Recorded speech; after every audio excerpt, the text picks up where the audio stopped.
ભાયલી વિસ્તારમાં રહેતા આયુર્વેદિક ડોક્ટરે સર્જિકલ બ્લેડથી પોતાના હાથની નસ કાપીને જિંદગી ટૂંકાવી દીધી હતી। મૃતક પ્રશાંત ચંદ્રકાંતભાઈ ભાવસાર મૂળ મહારાષ્ટ્રના દુડાઈચા ગામના છે।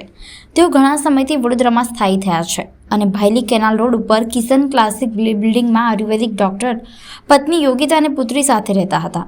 મંગળવારે રાત્રે ડોક્ટર પ્રશાંત ભાવસારે તેના ઇન્સ્ટાગ્રામ આઈડી પર જિંદગી જીવા જેવી નથી રહી તેવી પોસ્ટ કરી હતી। આ પોસ્ટ પ્રશાંતના મિત્રએ જોઈ હતી। તેણે તુરંત પ્રશાંતની પત્ની યોગિતાને ફોન કરીને આ જાણકારી આપી હતી। આ સમયે યોગિતા અને તેની પુત્રી ગોત્રીમાં રહેતા પ્રશાંતના બનેવીના ઘરે આવ્યા હતા।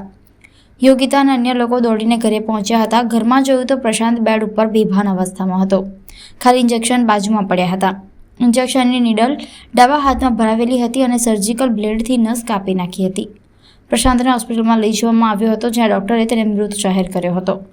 પ્રશાંતની પત્ની પણ ખાનગી હોસ્પિટલમાં નોકરી કરે છે। પુત્રી સાથે તે મહારાષ્ટ્રમાં ગઈ હતી। 27 એપ્રિલે માતા પુત્રી પરત ફર્યા હતા, ત્યારે પણ સાંજે પ્રશાંત સાથે તકરાર થતાં યોગિતા અને તેની પુત્રી ગોત્રી હરિઓમનગરમાં રહેતા પ્રશાંતના બનેવીના ઘરે જવા નીકળ્યા હતા। ત્યારે પ્રશાંત તેને મનાવીને પરત લાવ્યો હતો। ફરી 29 તારીખે તકરાર થતાં યોગિતા અને તેની પુત્રી પ્રશાંતના બનેવીના ઘરે જતા રહ્યા હતા। તે સમયે પણ પ્રશાંત એવું કહેતો હતો કે જિંદગી જીવા જેવી રહી નથી। ઘટનાની તપાસ જેપી રોડ પોલીસ સ્ટેશનના અધિકારી RD સોલંકી કરી રહ્યા છે।